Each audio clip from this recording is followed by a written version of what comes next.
Bonsoir. Bonsoir. Alors, tu as été scandalisé par un des articles dont j'ai mis le lien là-dessous, qu'un auditeur nous a fait parvenir, parce que c'est vraiment au-delà de la calomnie, là.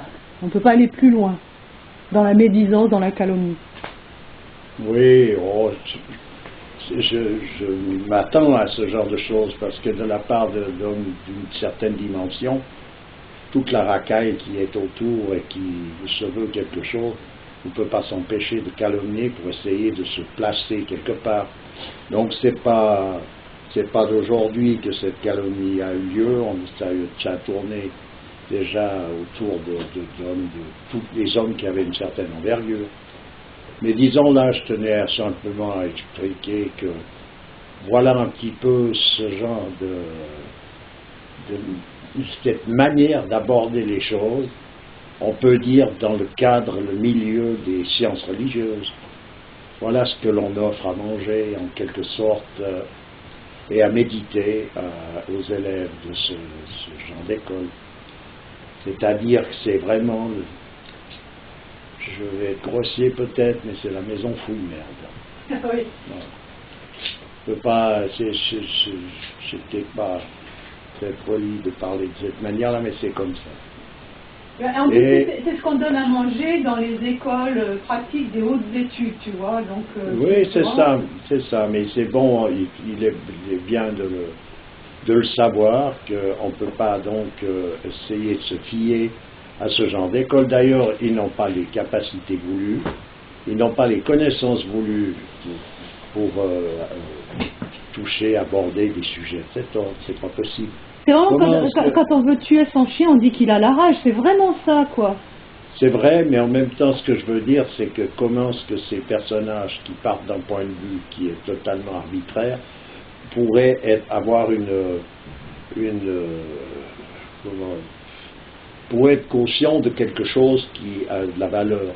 Comment est-ce qu'ils peuvent-ils juger ce que représente une religion et quelle est la valeur véritable d'une religion? Comment ils n'ont pas les outils, n'ont pas les connaissances. Donc ça n'est pas possible, tout simplement. Ils partent d'un point de vue qui correspond à une ignorance totale de ce que représente une religion en tant que telle, et ils échafaudent là-dessus toute une espèce de montage philosophique ou pseudo-philosophique qui n'aboutit à rien. C'est scandaleux. Tout à fait. Et puis là, bon, il y a des erreurs grossières dans le sens que, par exemple, quand on parle d'un personnage qui aurait été disciple de Guénon, Guénon n'a jamais eu de disciple, donc c'est pas possible qu'on parle d'un de ses disciples, il n'en a point eu. Et ça veut dire soit que l'on essaye de... Et puis en mettant un personnage comme Evola, qui lui est pas quelqu'un qui est en accord avec Guénon d'ailleurs, je ne vois pas très bien le but d'un discours de cet ordre-là. Voilà, enfin bref, de toute façon, il n'y a pas de... Guénon n'a jamais eu de disciple, et pour parler de la manière dont ces gens-là parlent de lui, ça veut dire qu'ils ne savent pas ce que c'est qu'un disciple, et donc un maître. Ouais. Parce que les rapports entre maître et disciple sont très très très précis, et on ne peut pas prétendre à énoncer des choses comme ça sans avoir une certitude qu'il s'agit là donc d'une possibilité existante à l'égard de Guénon. Et lui-même s'est refusé d'avoir des disciples, il l'a bien exprimé lui-même, donc je ne vois pas pourquoi tout d'un coup on vient chanter des histoires pareilles. Et puis ces mouvements qui auraient été mis en place, guénoniens, guénonistes, guénolâtres, enfin toute cette espèce de cirque n'a rien à voir avec Guénon lui-même, parce que autrement on va parler aussi alors du prophète de l'islam comme étant un terroriste, parce qu'il a mis en place des mouvements comme justement l'islamisme qu'on voit actuellement dans le monde chrétien. C'est ce qu'on fait croire d'ailleurs. Voilà, on va parler dans le monde chrétien quand tu vois cette caricature qui a été faite du prophète avec une bombe sur la tête, c'est ce qu'on veut faire passer quand même, c'est dans la même mouvance. Oui, et puis on a vu dans le christianisme, on pourrait faire aussi passer des choses telles que le Ku Klux Klan, qui est finalement un mouvement protestant, Oui. qui le protestantisme étant considéré comme une religion étant en accord avec le christianisme. Bon, L'Opus Dei aussi, l'Opus Dei. oui, enfin toutes ces espèces d'histoires, on pourrait donc, on peut tout discréditer suivant de la position sur laquelle on se met. Mais ça ne tient pas l'analyse longtemps dans le sens que c'est bâti, échafaudé sur une ignorance et à un moment donné, le diable il a quelque chose de particulier, c'est qu'il est grotesque. Voilà. Donc le côté grotesque qui apparaît là-dedans. À présent, on pourra parler d'un homme comme Chuon et de vouloir mettre en avant cette nudité sacrée. Qu'est-ce que ça signifie déjà? Qu'est-ce que c'est que cette nudité sacrée? J'aurais pu étaler ça pour expliquer que si la nudité, en l'occurrence, est une nudité sacrée, il faudrait au moins expliquer de quoi il s'agit. Mais je pense que si c'est véritablement sacré, il n'a pas évidemment les outils pour pouvoir exprimer ça comme il faut, puisque lui-même est dans la désacralisation systématique. Tu parles du personnage qui a écrit le tout texte. à fait. Alors un homme comme M. Chuon est un personnage hors de tout soupçon. Je l'ai d'ailleurs connu personnellement, je peux vous dire qu'une dimension comme celle-là ne laisse pas de doute. Voilà. Tandis que des écrits aussi diffamatoires, perfides que ceux-là, ça laisse non plus aucun doute, disons, sur l'origine des personnages. On l'a traité aussi de pédophile apparemment dans cet article. Oui, je ne sais pas, détournement de mineurs. Mais quelqu'un a mis une explication qu'il s'agissait d'un malade qui avait accusé M. Chuon et qu'il a été ensuite de ça libéré par... Moi, je mettrai un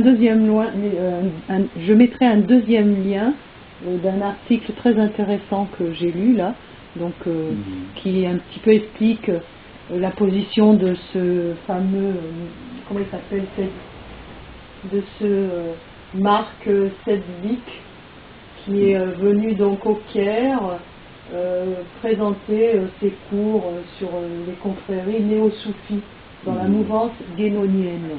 Voilà, c'est un langage très... En réalité, ce qu'il faut bien comprendre là-dedans, c'est quel est le but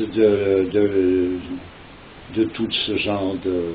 Alors, quel est le but d'explication? C'est de vouloir discréditer la vérité comme telle. Et donc, pour faire ça, il faut s'arranger pour discréditer ceux qui sont les porteurs de cette parole de vérité.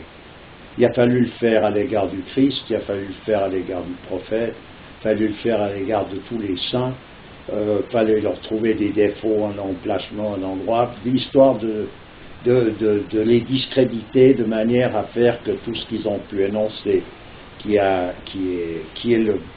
le plus près de la vérité possible, dans le sens de l'énonciation même, il faut les discréditer de manière à écarter les gens de tout ça et à les mettre, disons, en accord avec le véritable occultisme qui consiste à être les sciences profanes et tout le diable et son train. Donc il y a un moment donné, c'est tendancieux à l'extrême et on a affaire à ça. On l'a vu d'ailleurs dans d'autres... actuellement, dans d'autres sites, il y a des personnages qui parlent de Guénon comme étant un occultiste, etc., et qu'il a fait ci, il a fait... C'est tous des mouvements qui en eux-mêmes sont des mouvements subversifs, dont Guénon a d'ailleurs fait... Guénon en a parlé d'ailleurs suffisamment de ces mouvements subversifs. Mais en principe, c'est déjà dû en priorité à une ignorance de la part de ceux qui énoncent ça. Et ensuite de ça, je dirais que c'est manipulé par des forces occultes. Voilà. Et c'est très facile de faire partir des rumeurs comme ça. Mais les gens devraient avoir honte sans connaître quelqu'un, parler comme ça, quoi. Mais c'est-à-dire qu'ils parlent comme ça, ils ne peuvent pas le connaître. Ils prétendent le connaître parce qu'ils étudient, ils cherchent, ils tournent autour d'un personnage, mais ils n'ont pas les capacités voulues pour pouvoir comprendre et vraiment pouvoir avoir un contact réel avec des personnages d'une dimension comme celle-ci. Et c'est déjà cela qui les dérange. Parce que l'homme, il a une tendance particulière à nier ce qu'il ne peut pas comprendre. Donc eux, on voit bien comment ils abordent les choses. Est-ce qu'ils ne savent pas même ce que représente une religion en tant que telle? Ouais. On ne peut pas, d'un point de vue profane, savoir ce qu'est une religion. Simplement sur des connaissances historiques de certains faits qui auront pu avoir lieu à travers l'histoire, mais c'est de la rigolade, ça. C'est une plaisanterie de mauvais goût. C'est comme ce qui est fait avec l'actualité. Hein, on présente un fait comme ça, hors contexte, et puis on en fait une interprétation. Mais à partir d'un fait, on peut inventer n'importe quelle histoire autour. Ouais. Un fait, il reste quelque chose d'un état brut, et puis on peut en faire ce qu'on en veut. Enfin bref, pour en venir à tout ça, il faut savoir que les personnages qui sont intéressés par des vraies connaissances, ils peuvent déjà prendre connaissance de ce monsieur Chuon et Guénon, comme il faut, en étudiant comme il faut toutes leurs œuvres, qui sont incomparables. C'est des hommes hautement qualifiés. Voilà. Ça, c'est à savoir, et ensuite de ça, chacun verra quelle est la position à prendre par rapport à toute cette espèce de diffamation. Et tu disais tu disais que le diable, il a une manière de faire, c'est de faire ressortir les défauts et de surtout cacher les belles choses, quoi. Ben, c'est une méthode qui est utilisée dans tout le monde profane, c'est sous le prétexte qu'une chose, par exemple, peut avoir une certaine qualification, qui est infinitésimale par rapport à la grandeur du désastre qu'elle peut provoquer, on va prendre cette qualification pour la grossir de manière à donner la teinte de cette qualification à l'ensemble de toute cette, par exemple, une diffamation. Ou inversement, quelque chose qui a un défaut, comme il y a toujours à quelque part, dans le sens que la perfection n'étant pas de ce monde. Absolument. Alors donc, on va prendre ce défaut et le grossir de manière à noircir l'ensemble de toute une histoire. Ce qui a été fait, par exemple, avec le prophète en prétendant qu'il était pédophile. Donc, c'est un petit détail qui est là-dessus, qui est d'ailleurs, qui a été utilisé par les marlous actuels. On ne peut pas être aussi plus crapule que les gens qui s'occupent de chercher à mettre en évidence ces perfidies. Il suffit d'un fait historique sur une jeune femme qui n'aura pas l'âge légal par rapport à nos jours et qui aurait été l'épouse du prophète. On ne va pas chercher à savoir quelles ont été les conditions, qu'est-ce que représente tout ça. On va pas aller toucher sur le plan sacré de tout ça. On va regarder l'âge qu'elle pouvait avoir, d'après des données d'ailleurs toujours plus ou moins relatives, et puis on va aller chercher de manière à pouvoir dire, là, voilà, le prophète est pédophile. Donc ça veut dire que l'islam est totalement nul et non avenu, parce qu'il y a eu là, ça, c'est...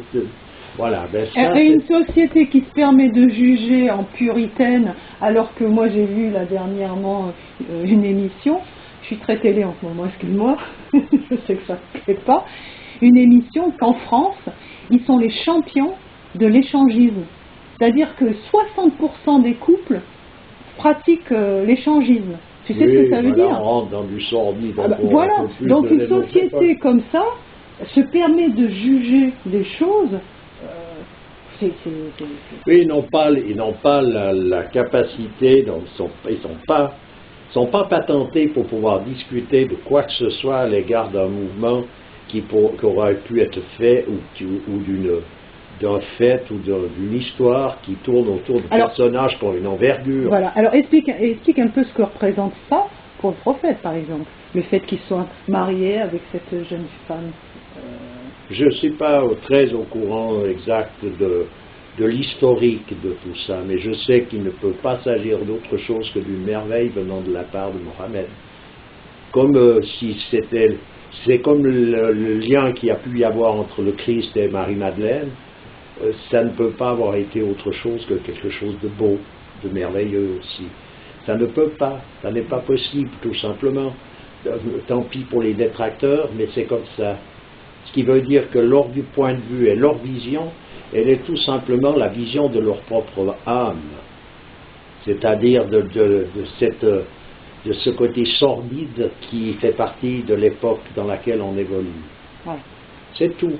Il n'y a rien d'autre à retrouver et à avoir là-dedans. Ça ne sert à rien de chercher tourner autour du pot. Il n'y a rien d'autre. Des personnages de cette envergure ne peuvent pas accomplir d'actes autrement que des actes qui sont guidés par Dieu, donc qui sont des choses merveilleuses, qui n'apparaissent pas nécessairement à tout un chacun comme tel, parce que tout un chacun n'a pas nécessairement cette possibilité s'il est embrumé lui-même dans des tribulations qui sont plus ou moins inavouables. Voilà. Enfin bref, il faut faire table rase sur tout ça et bien savoir que ces mouvements, c'est ça la subversion qui veut semer le doute de manière à ce que les personnages les plus croyants se mettent tranquillement à se demander si vraiment ils ont tort ou raison.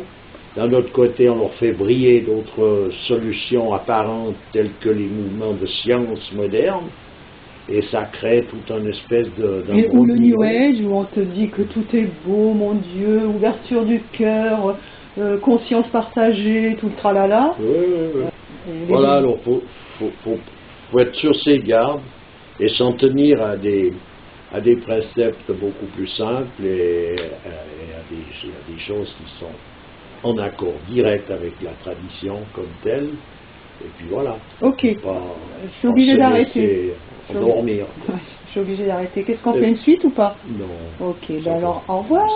Au revoir. Merci.